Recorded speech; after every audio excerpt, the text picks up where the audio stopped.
Hello नमस्कार दोस्तों, इस वीडियो में हम डिस्कशन करेंगे मनोवृत्ति अभिवृत्ति के विषय में कुछ टॉपिक हैं।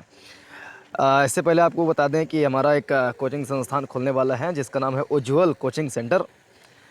तो इसमें सारे विषय जो एकेडमिक्स प्रकार के विषय होते हैं उसको पढ़ाया जाएगा।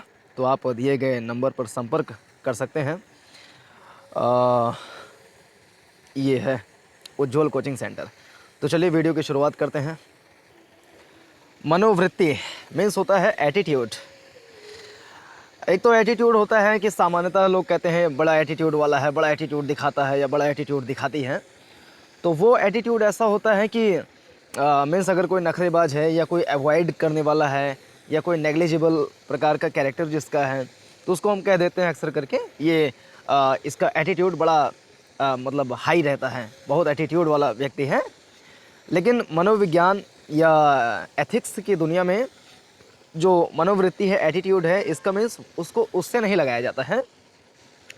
एटीट्यूड मीन्स होता है किसी भी घटना, किसी वस्तु, किसी विचार, किसी विचारधारा, कोई फिल्म है, कोई किताब है या कोई व्यक्ति है, किसी के भी प्रति आपका जो सकारात्मक या नकारात्मक नज़रिया होता है उसी को कहा जाता है मनोवृत्ति यानी कि एटीट्यूड। मनोवृत्ति को एक रुख या रवैया भी कहा जाता है। रुख या रवैया भी कहा जा सकता है। यह वह स्थिति या मुद्रा है जो व्यक्तियों के बीच संबंधों को घटाने बढ़ाने की स्थिति बनाती रहती है। इग्ले और चैकन इसे a psychological tendency expressed by evaluating people, places, events and objects with some degrees of favour और डिसफेवर्स बतलाते हैं। फ्रशबेन और अजनेन ने मनोवृत्ति को एक ऐसा सीखा हुआ पूर्वाग्रह लर्नेड प्रेडिस्पोजिशन माना है जो एक निश्चित लक्ष्य की ओर निरंतरता से अनुकूल या प्रतिकूल प्रतिक्रियाएं देता रहता है। वास्तव में यह एक मानसिक स्थिति यानी मेंटल स्टेट है जिसे आधुनिक मनोविज्ञान के पितामह जंग ने एक विशेष प्रकार की क्रिया प्रतिक्रिया देने के लिए तैयार व्यक्ति का मानस बतलाया है। Readiness of the psyche to act और react in a certain way. Gordon Allport भी इसे वास्तविकता की एक ऐसी ही तटस्थ मानसिक स्थिति मानता है, neutral mental state of realism, जो अनुभव के कारण संबंधित स्थितियों और प्रभाव डालती रहती है। यह एक प्रवृत्ति है जो मनोवृत्ति सी लगती है और जिसके कारण व्यक्ति काम करने की ओर मुड़ता है। यह मूलतः जन्मजात है। तो ध्यान रखें कि मनोवृत्ति जो होता है, एटीट्यूड, मूलतः जन्मजात है। अच्छा, पर इसकी अभिव्यक्ति व्यावहारिक जीवन में भी तरह तरह से होती रहती हैं। क्रचफील्ड ने मनोवृत्ति एटीट्यूड को मनुष्य की बौद्धिक प्रक्रिया में 4 प्रकार से वर्गीकृत किया है। एक प्रेरणात्मक यानी मोटिवेशनल, भावनात्मक इमोशनल, बोधात्मक यानी परसेप्चुअल, संज्ञानात्मक यानी कॉग्निटिव। ये व्यक्ति के व्यक्तित्व में लंबे समय तक चलते रहते हैं, पर इन्हें व्यक्ति की राय से पृथक किया जा सकता है। अध्ययन करने पर ये व्यक्ति की मूल आस्थाओं और विश्वासों से जुड़े हुए भी पाए जाते हैं। ओल्सा ने ऐसा कहा है। सभी मनोवृत्तियों में एक मूल्यात्मक अंकन भी अंतर्निहित मिलता है। ये व्यक्ति घटना और प्रस्थापनाओं को उचित व अनुचित ठहराते रहते हैं। मैकोर्मिक इन्हें विश्वासों से इस आधार पर पृथक करता है कि विश्वासों में मनोवृत्तियों के सभी प्रकार के पुंज मिल सकते हैं। Beliefs can have all hold attitudes. उम्र, लिंग और हितों के साथ एटीट्यूड बहुत जटिल और कठोर बन सकते हैं। मनोविज्ञान के बहुत से लेखक मनोवृत्तियों को पूर्वाग्रह प्रीजुडिस भी मानते हैं। किसी भी बात, घटना या व्यक्ति को सही गलत बतलाने वाले व्यक्ति तर्क और प्रमाण में भी विश्वास नहीं करते। वे अपने पक्ष विपक्ष के निर्णयों में अपने पूर्वाग्रहों बायसेस से कार्य करते रहते हैं, क्योंकि उनके रुख में उनकी अपनी राय उन्हें एकमात्र सही राय लगती है। मनोविज्ञान के अध्येता मनोवृत्तियों में 6 तत्व सम्मिलित करते हैं। पहला, ये व्यक्ति अथवा समूहों की भावनाओं और विश्वासों के पुंज होते हैं। ये दूसरे व्यक्तियों अथवा विचारों और घटनाओं के विषय में होते हैं। इनसे आचरण और व्यवहार प्रभावित होता है। ये अनुकूलता और प्रतिकूलता के एक व्यापक क्रम में पाए जाते हैं। कुछ मनोवृत्तियां तो पूरे जीवन भर चलती हैं और उनकी ज़िंदगी लंबी होती है। मनोवृत्तियों का पद, स्टेटस, योग्यता, अक्ल आदि से कोई संबंध नहीं होता, पर लोग इन्हें आसानी से छोड़ने को भी तैयार नहीं होते। इस सब से यह प्रमाणित होता है कि मनोवृत्तियां वंशानुगत नहीं होती, उन्हें प्राप्त किया जाता है। Attitudes are not inherited but acquired. कुछ लोग मानते हैं कि मनोवृत्तियों की नकल की जाती है, उन्हें पढ़ाया नहीं जा सकता। Attitudes are caught and can never be taught. इन मनोवृत्तियों के स्रोत ढूंढे जा सकते हैं और अधिकतर व्यक्तियों की मनोवृत्तियां तो परिवार, स्कूल, पड़ोस, मीडिया, आर्थिक स्थिति और सामाजिक स्तरों में से निकलते हुए साफ साफ दिखती भी हैं। सिविल सेवा कर्मचारियों की मनोवृत्तियां सहयोगियों की सोच और उनके वरिष्ठ अधिकारियों के अनुभवों से भी बनती है और वे सेवानिवृत्ति के उपरांत भी बनी रहती हैं। बहुत सी मनोवृत्तियां नकल करने से भी पैदा होती हैं। व्यक्ति की पृष्ठभूमि उसकी मनोवृत्तियों के नियामक मात्र होती हैं और वे उन्हीं के पक्ष विपक्षों में अपने तर्क ढूंढते रहते हैं।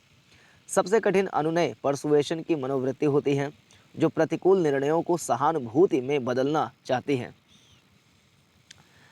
विकास के क्षेत्र में भारत के लोग परंपराबद्ध हैं और वे रूढ़िवादी मत को सही मानते हैं। विकास परियोजनाओं में लगे लोक सेवा के प्रशासकों की इन परंपरागत सोचों को बदलना कठिन होता है। इसलिए विकास संदेशों को इस प्रकार डिजाइन किया जाना चाहिए कि वह किसी विषय के बारे में लोगों के आम स्वभाव के अनुरूप हो। अनुनय यानी परसुएशन का सबसे आसान तरीका संचार कम्युनिकेशन है, जो कि सेवाओं व कार्यों के द्वारा प्रचलित किया जाता है। सोच समझ के बिना कार्य का स्रोत अपनी विश्वसनीयता खो देता है। अभिवृत्ति, एप्टीट्यूड, किसी विशिष्ट व्यक्ति या वस्तु के प्रति विशेष रूपों में व्यवहार करना एक मानव प्रवृत्ति है। देखिए, किसी विशिष्ट व्यक्ति या वस्तु के प्रति विशेष रूपों में व्यवहार करना एक मानव प्रवृत्ति है। किसी व्यक्ति की मनोवृत्ति का संबंध उसके ज्ञान, उसकी मनोदशा एवं उसकी सामाजिक परिस्थिति से होता है। मनोवृत्ति के मुकाबले अभिवृत्ति, एप्टीट्यूड एक भिन्न अवधारणा है, जिसका संबंध व्यक्ति की योग्यता व कुशलता से है। ठीक है ना, प्रतिभा से है। यह योग्यता जन्मजात भी हो सकती है या फिर इसे प्रशिक्षण के द्वारा भी प्राप्त किया जा सकता है। अभिवृत्ति की माप से किसी व्यक्ति के कार्य निष्पादन की क्षमता का पता चलता है, अर्थात उसके बारे में यह पूर्वानुमान भी लगाया जा सकता है कि किसी क्षेत्र विशेष में उसकी कार्य क्षमता कैसी होगी। अगर किसी व्यक्ति की अभिवृत्ति भाषा सीखने में है तो वह अन्य लोगों की अपेक्षा भाषाओं को अधिक शीघ्रता से सीख सकेगा। मनोवृत्ति का संबंध प्रायः व्यक्ति के चरित्र से होता है, जबकि अभिवृत्ति उस व्यक्ति की प्रतिभा, टैलेंट की परिचायक है। अतः मनोवृत्ति, एटीट्यूड अपेक्षाकृत अधिक अस्थायी हो सकती है ना, मनोवृत्ति अपेक्षाकृत अधिक अस्थायी हो सकती है, जबकि अभिवृत्तियों, एप्टीट्यूड्स में बदलाव लाया जा सकता है या उन्हें विकसित भी किया जा सकता है। सिविल सेवकों के करियर में इन मनोवृत्तियों, एटीट्यूड्स और अभिवृत्तियों, एप्टीट्यूड्स को 3 प्रकार से देखा जा सकता है। पहला, वे उनके कार्य यानी जॉब्स में उन्हें किस प्रकार की और कितनी संतुष्टि प्रदान कर रही हैं। वे उस व्यक्ति को उसकी अपनी जॉब में कितना और किस प्रकार से उलझा कर रखती हैं और उनके कार्य के प्रति प्रतिबद्धता में उनकी ये मनोवृत्तियां भी, अभिवृत्तियां कितनी सहायक और बाधक हैं।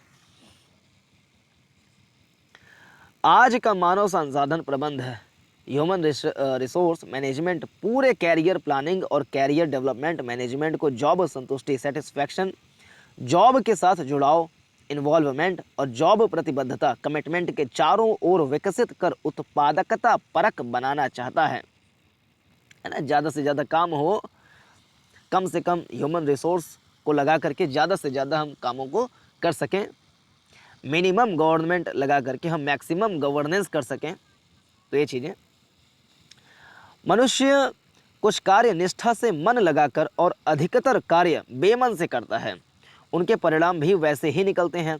कभी कभी उसे काम अच्छा लगता है और कहीं उसे साथ ही और वातावरण पसंद नहीं आते। ये मनोवृत्ति, एटीट्यूड और अभिवृत्ति, एप्टीट्यूड की समस्याएं हैं जो समझने पर थोड़ी बहुत सुलझाई जा सकती हैं। अनजाने में यह संतुष्टि घटा सकती है, जुड़ाव बंटा सकती है और सिविल सेवक के कार्य जॉब्स की प्रतिबद्धता को प्रभावित करती है।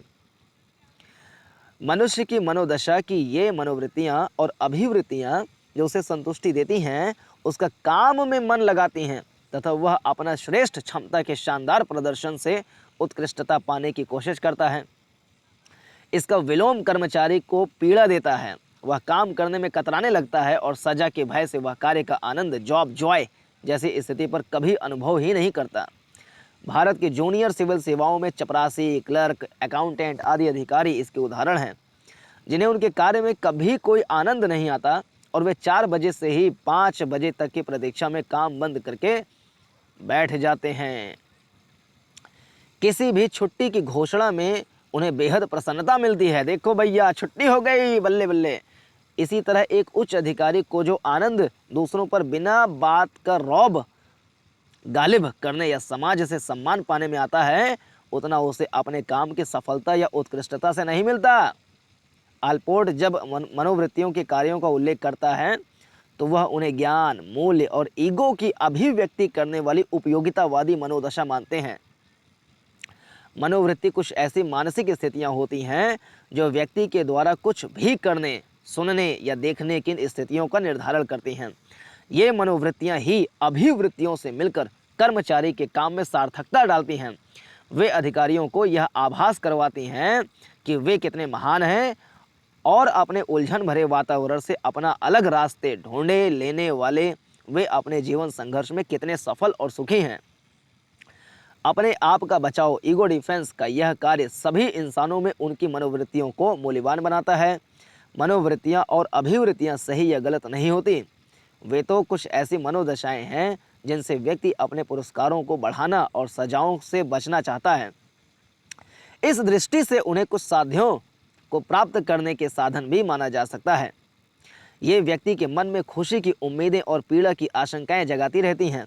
प्रसन्नता और पीड़ा की अनुकूलता और प्रतिकूलता, फेवरेबलनेस एंड अनफेवरेबलनेस, इन्हें सकारात्मक एवं नकारात्मक मनोवृत्तियों, पॉजिटिव एंड नेगेटिव एटीट्यूड्स का स्वरूप देती रहती हैं। सकारात्मक और नकारात्मक मनोवृत्तियाँ, पॉजिटिव एंड नेगेटिव एटीट्यूड्स। प्रशासन में पॉजिटिव या सकारात्मक मनोवृत्तियों का प्रशिक्षण दिया जाता है। यह एक औसत अधिकारी भी जानता है कि सकारात्मक मनोवृत्तियों से संगठन का वातावरण सुधरता है, कार्य निष्पादन में गुणवत्ता आती है, लोग समूहों में टीम के साथ कार्य करते हुए अपनी प्रसन्नता को बढ़ाते हैं। सकारात्मकता का वातावरण संगठन में निष्ठा या प्रतिबद्धता बढ़ाता है। इससे तनाव घटते हैं और मुस्कुराते हुए चेहरे सभी संबंधों को मधुरता देकर सुधारते हैं। सकारात्मक मनोवृत्तियां व्यक्ति का विश्वास बढ़ाती हैं। इनसे संबंधों को सुधारना भी सहज बनाया जा सकता है। इसके विपरीत नकारात्मक मनोवृत्तियां, नेगेटिव एटीट्यूड्स, दुर्भावनाओं को गहरी बनाती हैं। तनाव का माहौल व्यक्ति की कार्य क्षमता घटाता है और संदेह, आशंका तथा अविश्वास से भर जाने पर कोई किसी के साथ सहयोग नहीं करता। नकारात्मक दृष्टि निराशावाद, पेसिमिज्म की जननी है। नकारात्मक दृष्टि निराशावाद की जननी है। ऐसे व्यक्ति हर कार्य और संबंध में आशंका जताते हैं और उन अनेक कारणों से दुखी होते रहते हैं जो सचमुच में होते ही नहीं हैं। भय के कारण नकारात्मकता खतरों को बढ़ा चढ़ाकर देखने लग जाते हैं और सकारात्मक दृष्टि का लोप हो जाता है। लियो फेस्टिंगर ने इन नकारात्मक मनोवृत्तियों के कारणों की एक लंबी सूची प्रस्तुत की है उसके अनुसार जब मनोवृत्तियों में निरंतरता और संतुलन, कंसिस्टेंसी और बैलेंस नहीं रह पाता तो यह एक ऐसी मनोदशा बनती है जिसे फेस्टिंगर संज्ञेय वैषम्य सिद्धांत, कॉग्निटिव डिसोनेंस थ्योरी कहते हैं। इस वैषम्य के बेसुरेपन से व्यक्ति दुखी महसूस करता है और इस वैषम्य को कम करने का प्रयत्न करने लगता है।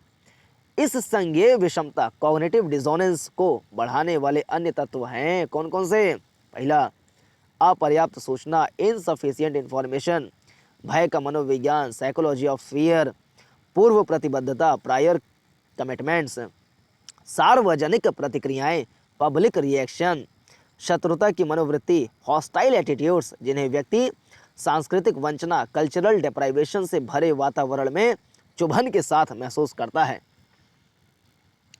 मतभेद, डिसोनेंस के ये कारण तब अधिक प्रभावी बन जाते हैं जब मनोवृत्तियों एटीट्यूड्स के परिवर्तन असंगतिपूर्ण, इनकॉन्ग्रुएंट हो जाते हैं। कभी कभी व्यक्ति को अपने पूरे व्यवहार में आमूलचूल परिवर्तन लाना पड़ता है जो आसान नहीं होता। नकारात्मक या सकारात्मक मनोवृत्तियां किसी से कहने से कुछ दिनों में नहीं बनती और न ही यह जानने मात्र से कि सकारात्मक मनोवृत्तियां उपयोगी होती हैं। नकारात्मक मनोवृत्तियों के कारणों में कोई कमी आ सकती है, फिर भी मनुष्य चाहे तो नई सूचनाओं के आधार पर पुरानी सूचनाओं को महत्वहीन मानता हुआ कुछ चुनी हुई परिस्थितियों को महत्व देकर अपनी संज्ञेयता की विसंगतियों को थोड़ा घटा सकता है। इसे मनोविज्ञान की भाषा में आत्मपूर्णता का भविष्य दर्शन, सेल्फ फुलफिलिंग प्रोफेसी कहा जाता है। इससे मनोवृत्तियां वास्तविकताओं के अधिक नजदीक आ सकती हैं। प्रशासन में कर्मचारी अधिकारियों की मनोवृत्तियों को उनके जॉब संतुष्टि से आरंभ कर जॉब प्रतिबद्धता तक देखा और नापा जा सकता है। वे सकारात्मक मनोवृत्तियां तभी तक रख सकते हैं जब तक उनके उच्च अधिकारी उन्हें और उनके कार्य को सकारात्मक दृष्टि से मूल्यांकित करते हैं। इस मनोवृत्ति की तुलना एक ऐसे बैंक अकाउंट से की जा सकती है जिसमें से कर्मचारी आवश्यकता पड़ने पर उधार लेता रहता है या ले सकता है। ये मनोवृत्तियां एक प्रकार की शक्ति हैं। ये न वंशानुगत होती हैं और न ही इन्हें अंतिम माना जा सकता है। इन्हें मानव व्यक्तित्व की शक्ति या कमजोरी मानना भी गलत होगा। ये ज्ञान और अज्ञान दोनों से जन्म ले सकते हैं। इन्हें मनुष्य की मन स्थिति की प्रतिक्रिया कहना अधिक उपयुक्त होगा। इनका धर्म, ईश्वर या बड़ी बड़ी आस्थाओं से भी कोई लेना देना नहीं है। ये जानवरों में अधिक पाई जाती हैं। उदाहरण के लिए लोमड़ी चालाक होती है, कुत्ता वफादार माना जाता है, गधा जिद्दी होता है। इस दृष्टि से ये जीवित प्राणियों की विशेषताएं हैं। गधा जिद्दी होता है, गजब लाइन है। तो ये है, इस वीडियो में हमने डिस्कशन किया दो चीज़ें, एक है मनोवृत्ति, एक है मनोवृत्ति और एक है अभिवृत्ति। तो ये दोनों चीज़ें क्या होती हैं इसको हमने समझा। तो पहले अगर देखें मनोवृत्ति तो कुछ नहीं है, किसी व्यक्ति, विचार, पुस्तक, फिल्म, स्थान, धर्म, जाति, रंग या किसी के भी प्रति हमारा सकारात्मक या नकारात्मक रुझान, इसी को कहा जाता है मनोवृत्ति। और दूसरा शब्द क्या था? अभिवृत्ति। दूसरा शब्द था अभिवृत्ति। ये क्या होता है? तो किसी भी व्यक्ति का जो प्रतिभा है, जो स्किल है, उसको कहा जाता है अभिवृत्ति। तो एटीट्यूड और एप्टीट्यूड। एटीट्यूड जो है, किसी भी चीज़ के प्रति एटीट्यूड कैसे बनता है? तो नॉलेज होना चाहिए इसके लिए। नॉलेज है या नहीं है तब भी एटीट्यूड बन सकता है, अच्छा या बुरा। जैसे कोई ऐसी चीज़ जिसके प्रति हमारा विचार नेगेटिव है, तो हो सकता है हमें उसके बारे में जानकारी की कमी हो, इसलिए हम उसके प्रति एटीट्यूड गलत रखते हैं। एप्टीट्यूड क्या होता है? प्रतिभा, यानी कि नॉलेज है तो एप्टीट्यूड बढ़ेगा।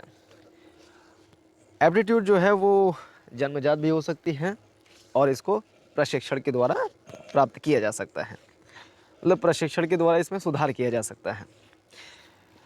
तो ये है दोनों टॉपिक का चर्चा। तो इस वीडियो में इतना ही। पूरा देखने के लिए धन्यवाद। नमस्कार, जय हिंद।